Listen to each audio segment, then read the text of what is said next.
Assalamualaikum warahmatullahi wabarakatuh.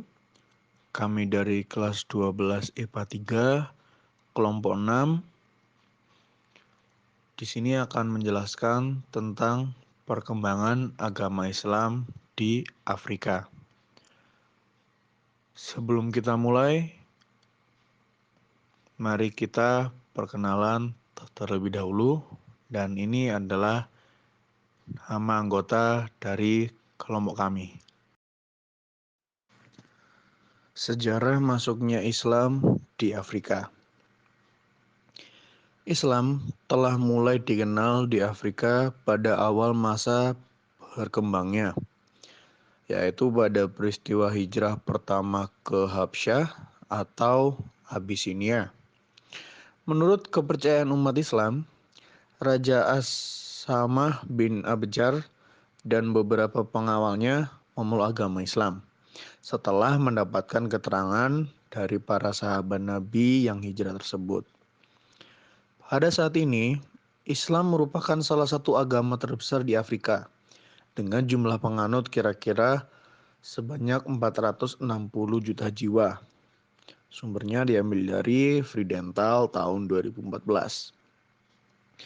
Dari jumlah tersebut, sekitar setengahnya tinggal di wilayah Arab Maghribi di Afrika Utara, yaitu di negara-negara Mesir, Libya, Tunisia, Aljazair, Maroko, dan wilayah Sahara Barat. Komunitas kaum muslim juga dapat ditemukan tersebar di setiap negara di kawasan Afrika Sub-Sahara. Jumlah penganut Islam diperkirakan masih terus berkembang dengan pesat di Afrika, baik karena aktivitas dakwah maupun pertumbuhan penduduk yang tinggi di komunitas mereka. Agama Islam tersebar secara berkelanjutan di Afrika pada masa Kekhalifahan Rasyidin dan masuk melalui wilayah-wilayah Mesir, Nubia, Ethiopia, serta Afrika Utara lainnya. Pada awal masuknya Islam di Mesir, penduduk Koptik memberikan dukungan karena pasukan Muslim membebaskan mereka dari tekanan Kekaisaran Romawi Timur, Bizantium. Pada masa pemerintahan Khalifah Umar bin Khattab, para panglima Amr bin As dan Uqbah bin Nafi memimpin pasukan Muslim hingga Libya, yaitu pada sekitar tahun 21 Hijriah. Selanjutnya pada masa pemerintahan Khalifah Utsman bin Affan, para panglima Abdullah bin Abi Shar dan Abdullah bin Zubair melanjutkan hingga ke Tunisia dengan mengalahkan pasukan Bizantium pada tahun 25 Hijriah dan Berber tahun 33 Hijriah.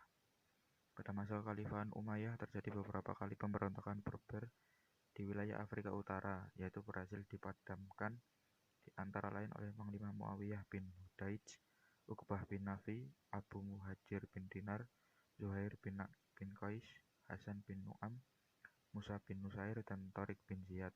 Penyebaran Islam kemudian tersebar lebih jauh lagi dengan melintasi gurun Sahara, terutama oleh kaum Murabitun yang pada abad ke-11 menaklukkan Maroko, Ghana, dan daerah-daerah lainnya. Selanjutnya kaum Muhawidun melanjutkan ke Afrika Barat dan Afrika Tengah sampai pada 541 Hijriah.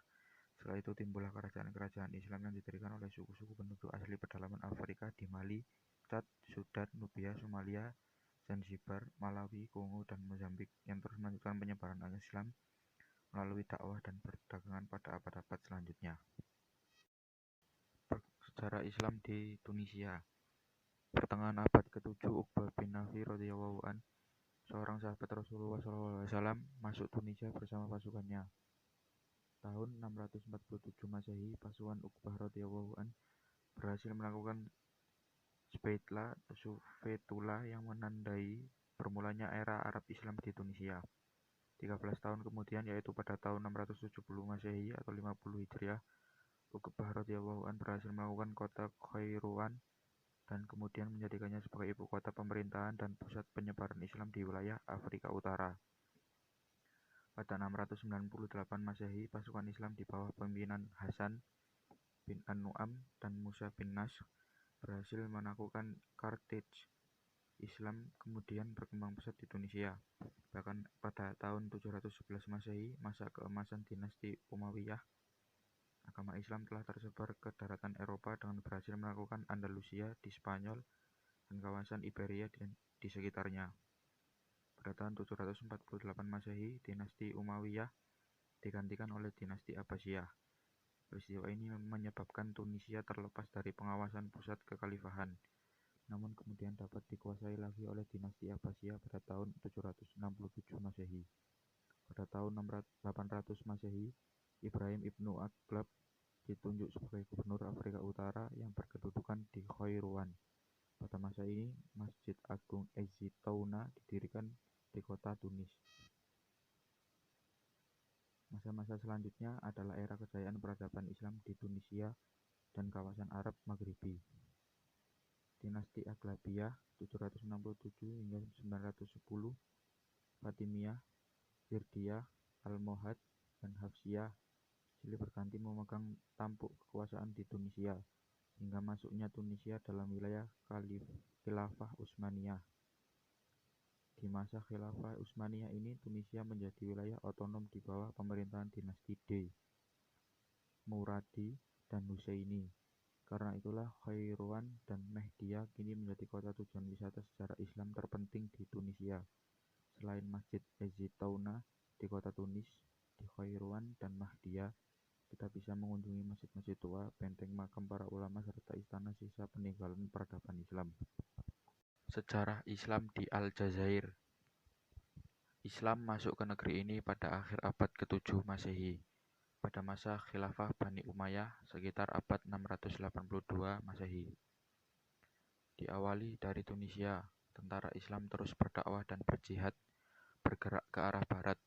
Mereka membebaskan sejumlah bangsa barbar seperti Aljazair, Maroko, Libya, dan wilayah Maghribi dari penjajahan bangsa Romawi untuk hidup dalam naungan Islam yang damai.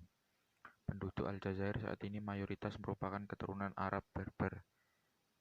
Secara kultural, masing-masing mengembangkan tradisi yang berbeda. Selain itu, terdapat suku Tuareg yang tinggal di nomaden.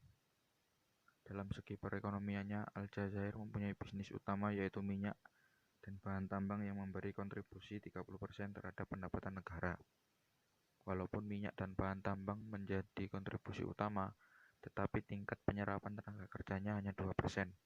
Sedangkan dalam sektor industri seperti gandum, minyak zaitun, buah-buahan, dan hewan ternak memberi kontribusi pada negara sekitar 25% dengan penyerapan tenaga kerja 30%. Bentuk pemerintahannya adalah republik. Adapun ibu kotanya adalah Algiers dan bahasa resminya adalah bahasa Arab dan bahasa Perancis. Penduduknya yang beragama Islam berjumlah 99,1% dari seluruh penduduk. Perkembangan Islam di Libya. Masuknya agama Islam pada tahun 642 Masehi dipimpin Komando Jenderal Muslim Amr bin Ash, pasukan yang mana pada era kepemimpinan Umar bin Khattab pada masa itu berhasil menguasai Libya di kawasan Cyrenaica dan membangun sebuah markas pertahanan di Barce. Pada abad ke-12 Masehi, Libya menjadi bagian dari pemerintahan Al-Muwahhidin yang diperintah oleh pemerintahan Hafsiyah sekitar tahun 1207 Masehi. Dan terus berlanjut menguasai Spanyol pada tahun 1503 Masehi. Pada tahun 1951 Masehi, kerajaan Libya mengumumkan kemerdekaan dan kekuasaannya yang dipegang oleh Raja Idris As-Sanusi. Akhirnya pada tahun 1969, Qaddafi melakukan kudeta terhadapnya dan menjadi pemimpin Libya selanjutnya. Kesuksesan perluasan wilayah ke negara bekas kekuasaan almarhum Qaddafi ini selama beberapa abad hingga saat ini. Islam masih sangat kuat dan menjadi mayoritas di kawasan tersebut. Sejarah Islam di Senegal. Islam masuk ke wilayah yang saat ini dikenal sebagai negara Senegal pada permulaan abad ke-11 Masehi dengan mualafnya orang-orang dari suku Toucouleurs yang pada mulanya dimulai kepala suku dalam bahasa setempat disebut Damel, kerajaan Cayor yang bernama Lat Dior Diop yang masuk Islam. Setelah berislam, beliau bersatu dengan kerajaan-kerajaan dari suku Wolof dan Fulani lainnya untuk menentang kolonialisasi oleh Prancis di sana. Perubahan mendasar dilakukan oleh kepala suku Al-Mami Rib bernama Mabad Yaquba. Selain mengubah sistem tata negara ke dalam sistem Islam, beliau juga berupaya menghapus sistem tradisional keningratan etnis Wolof sistem aristokrasi Serer dalam upaya bergabung dengan kekuatan-kekuatan muslim lainnya, termasuk menjalin kerjasama dengan Kekaisaran Islam di Mali di bawah pimpinan El Hadj Umar Tall. Prancis yang menjajah Senegal menjadikan wilayah itu sebagai sebuah negara dengan sistem sekuler dan bertahan hingga kini meski sudah merdeka dari penjajahan Prancis, namun negara menjamin kebebasan beragama bagi warga negaranya. Meski demikian, pengaruh tarikat Sufi Islam dalam dunia politik sangat kuat di negara ini. Negara yang selanjutnya adalah Sudan. Islamisasi di wilayah Sudan atau Sahel dimulai sejak penaklukan militer dan konversi agama pada abad ke-8 sampai abad ke-16. Setelah itu, gesekan antar agama dan konflik sektarian terus terjadi dan menjadi sumber ketegangan yang berlangsung di seluruh negara-negara Sahel. Pada abad ke-8, Islam mulai menduduki Afrika Utara. Saat itulah orang Arab Muslim mulai memimpin ekspedisi ke sub-Sahara Afrika. Dimulai dari sepanjang lembah Nil menuju Nubia dan melintasi Sahara ke Afrika Barat. Ekspedisi ini kebanyakan dimotivasi oleh kepentingan perdagangan trans-Sahara, khususnya perdagangan budak. Penyebaran pengaruh Islam di Afrika sebagian besar terjadi secara bertahap. Pada abad ke-7, kerajaan-kerajaan Kristen Nubia adalah yang pertama kali. Sufi memainkan perang penting dalam penyebaran Islam dari abad ke-9 hingga abad ke-14. Mereka mengamankan rute perdagangan antara Afrika Utara dan Sub-Sahara kerajaan Ghana dan Mali. Mereka juga bertanggung jawab untuk mendirikan zawiyah di tepi sungai Niger. Dinasti Sanusi sangat terlibat dalam kerja misionaris yang dilakukan selama abad ke-19. Dengan misi mereka yang berfokus pada penyebaran Islam dan literasi tekstual di wilayah selatan sampai Danau Chad. Dan negara yang selanjutnya adalah Maroko. Islam pertama kali dibawa ke Maroko pada tahun 680 oleh invasi Arab di bawah Uqbah ibn Nafi, yang adalah seorang jenderal yang melayani Damaskus di bawah Bani Umayyah pada 788. Idrisid memerintah Maroko, menjadi dinasti pertama yang melakukannya. Setelah Islam mengadopsi, beberapa Berber membentuk dinasti Islam mereka sendiri dan memerintah atas negeri. Kebanyakan Berber masuk Islam setelah Arab lebih datang ke Maroko dengan budaya dan adat istiadat. Islam telah menjadi agama resmi sejak saat itu. Pada tahun 2008, hubungan Iran-Maroko hampir hancur ketika pemerintah Maroko menuduh kedutaan Iran di Maroko dalam propagasi dari Islam Syiah. Muslim Sunni Maroko pada masa lalu dituduh Syiah melakukan dakwah dengan khotbah Syiah untuk warga negaranya. Sekian dari kami. Wassalamualaikum warahmatullahi wabarakatuh.